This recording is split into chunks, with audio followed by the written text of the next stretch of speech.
content. Hi guys, my name's Tahira and I'm from the QH, and today I'll be interviewing the lovely Otis, VP of Harrow, for his 6-month Sabbaversary.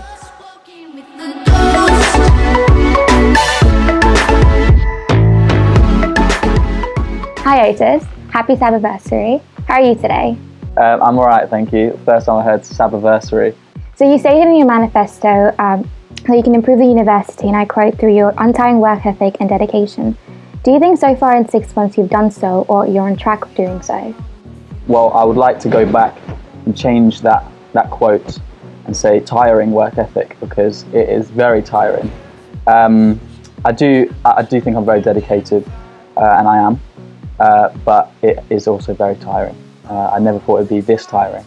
But then I think there's something that I can work on. I think I need to really get my time management sorted out, because I think I am maybe here too much.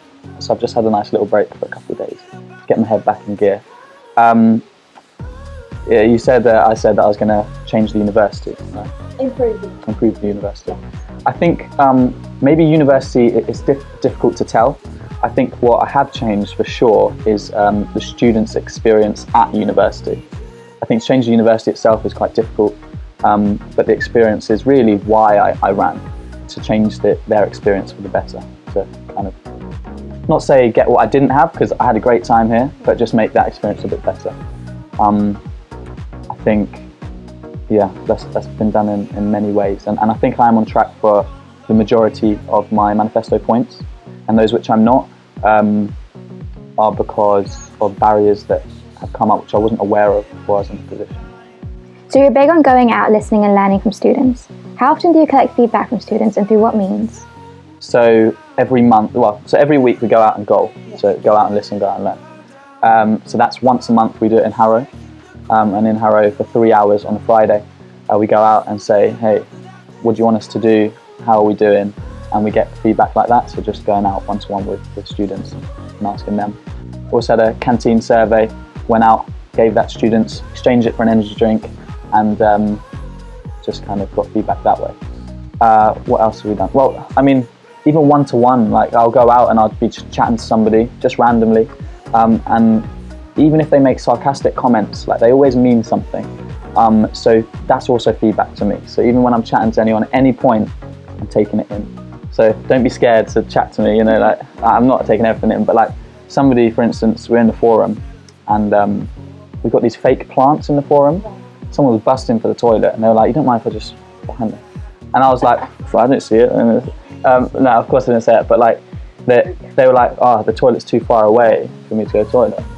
And well, there's nothing I can really do about moving the toilets into the forum, if you like.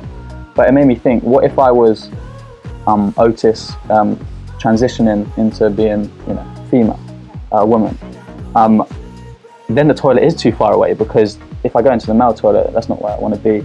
A female toilet at the time, you know, I might be looked at weirdly, so I don't feel comfortable in either of them. Right. So just that one comment about just needing the toilet, it's too far away, it made me think, if I was a student who didn't feel comfortable in these toilets, where have I got to go? How far away is the toilet? And if you're busting, you might have to go behind a tree because, you know, there's no toilets close. We do have 2 gender-neutral toilets in the Harrow campus, but they're too far away and they're not really accessible.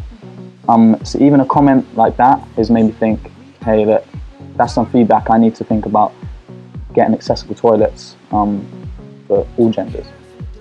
So I think feedback comes in loads of different ways, and goaling is great. Obviously, that's like the main one. But even just chatting to students every day. So you wanted to place a greater emphasis on the integration of international students, which not only allows them to feel comfortable within uni, but also encourages other students to learn about different cultures and religions. Have you been successful with it so far? Yeah, I think it's been a bit hit and miss. I think at the beginning of the year, we obviously as a sabbatical team thought, you know, it's quite important. International students sometimes feel a bit isolated at Westminster, just from like previous feedback that we've had. So we started the year, for the first time in quite a few years, we went to the welcome talk for all the international students. We explained what the SU was, who we are, where to find us, what we have to offer.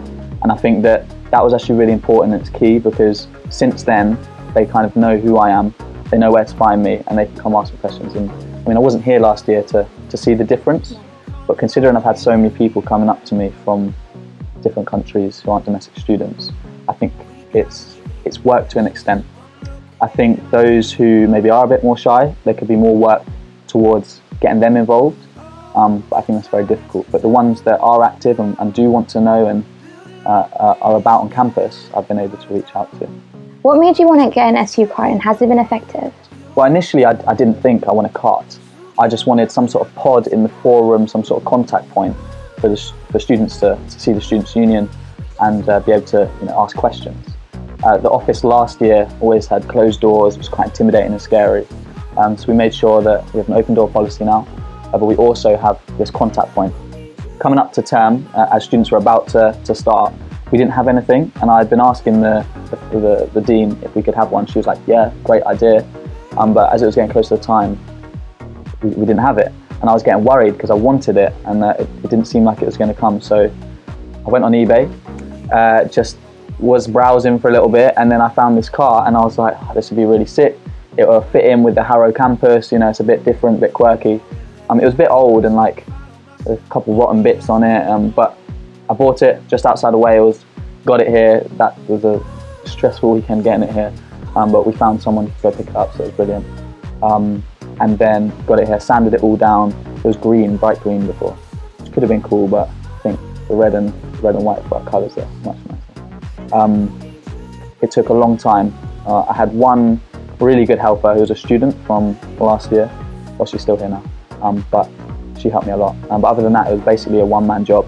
The idea was basically to have this podium, have this platform in the forum for students to come over and ask any queries, questions that maybe they wouldn't want to go into an office to ask. Like, it's too much to ask, oh, do you know where this lecturer is, or this teacher, or can I get a leaflet? It's all out here now, so people don't even have to ask questions. They come pick something up, or they can ask the odd question here and there. And for me, it's worked. We'll see what the stats say, but hopefully if more people will use it, then it'll be a great success. Has the role of VP Harrow been what you expected? No, is a simple answer. I live in central London, or central-ish, and Harrow is zone 4. So sometimes when we have music events out here, or just at the bar, or just random events, I'm always kind of stuck here. I forget that there's the last tube, and I'm not getting the night bus because it takes like way too long to get back to my house. So I've slept on a lot more floors than I would have thought. Just like random students' floors. So the high life of VP, it's been different to what I thought it would be. Good and bad ways. I mean, I can't believe how much I'm arguing about just changing toilet signs with the university and having to explain why. So no, it hasn't. It's been a lot more work, and I thought I'd be partying more on Friday nights, but I'm actually just in my flat in bed replying to emails. So it's a lot different to what I did expect. So Harrow campus is the only campus where students have most, if not all, facilities available to them, and they get to have a proper campus experiences than other central ones. What do you hope to see in Harrow campus's future? Using those resources, so 24-hour studios, that'd be brilliant, or at least editing suites and like workspaces. We've pretty much got that confirmed for a few areas to be trialled in January, but just opening up more and more, that'd be brilliant. I think maybe more engagement with the Students' Union in Harrow. I think a lot of people, because it's so far away from maybe their homes, they come in, they go home. I think maybe having a bit more of an atmosphere here after lessons finish, that would be great. So then for the loft, for instance, being used more as a performance space by the music students we have here, because there's great talents, and like, why don't we just keep it all here and be greedy? I'm sure everyone has seen your debut to the rap industry through your Student Switch Off video. So what other means have you taken to promote your sustainability campaign? So we've got 4 main sustainability projects that we're trying to push out. A number of students involved already, like trying to help. So they are reducing the amount of food waste and looking at sustainable foods. They are looking at sustainable energy sources, so maybe looking into solar panels. Unnecessary waste production, so instead of looking more on the recycling of paper, I'd be using less paper printing, and making students aware that that's much more effective than recycling, although recycling is good as well. And then the last project would be looking at divesting from the use of fossil fuels as energy, and then looking where to reinvest, because that's almost the most important thing that we can do, because that would be for looking at investment for the next 5-10 years. And I think that's a lot more, well, everything's important with sustainability and recycling and energy, but I think that's almost the most important thing, especially with the big conference that's about to happen in Paris, COP21. How do you hope to implement your ideas? So we just got this focus group together. I've just come back from a sustainability summit in Bristol, and kind of gathered a lot of ideas from there, and now I've got quite a few connections in the National Union of Students who can help us, because I've not really been that involved with sustainability stuff before this role. I found an interest in it and wanted to just run with it, but because I don't have the expertise, I've had to learn a lot. But now I've got those contacts and learned a lot more with these students who are also enthusiastic about these sustainability projects, and we're just kind of coming up with ideas, and there'll be like the rap video. Maybe the new line would be, do I even rate you for using that much paper? I don't know. We'll do some other little cool things. I think a lot of visuals as well, that can be like circulated on social media.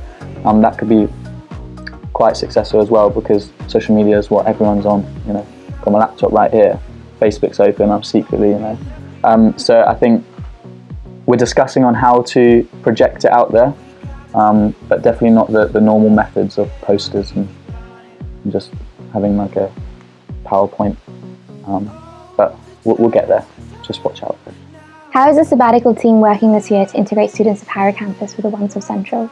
It's not like a great aim, because there's a lot more important structural issues that we've tried to change, and I think that's almost more important. As long as this is successful and all Central stuff is successful, I think that's more important than getting something that's broken, but broken everywhere together, if that makes sense. However, we are focusing on bringing more events here, so then students from Central have to come here.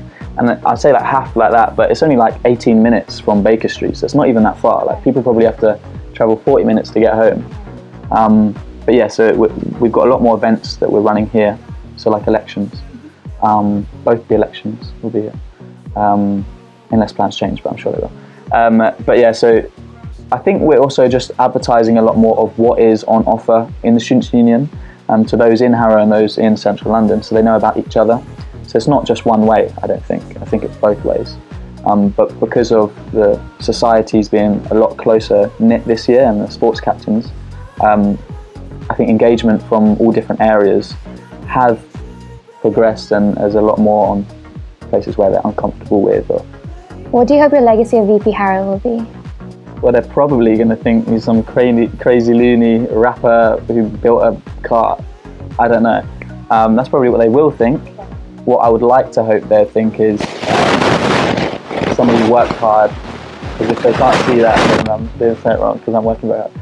And somebody who's doing his best and making changes, but also a friendly face, and somebody who's happy to kind of do anything. I'm not worried about making friends or anything. I will make a rap video, So just somebody who could, I've probably just said it about 5 times now, but just a nice guy who's working very hard for students, and everything is for the students. So last question from me. What one piece of advice would you give to students running for VP Harrow? Don't. No, I'm joking. I would say don't if you're doing it for the money. I'm only just getting by. So it's not like I'm here like, oh, the money. No, none of that. I don't do it for just the sociability of the job, if that's even a word. I probably made it up.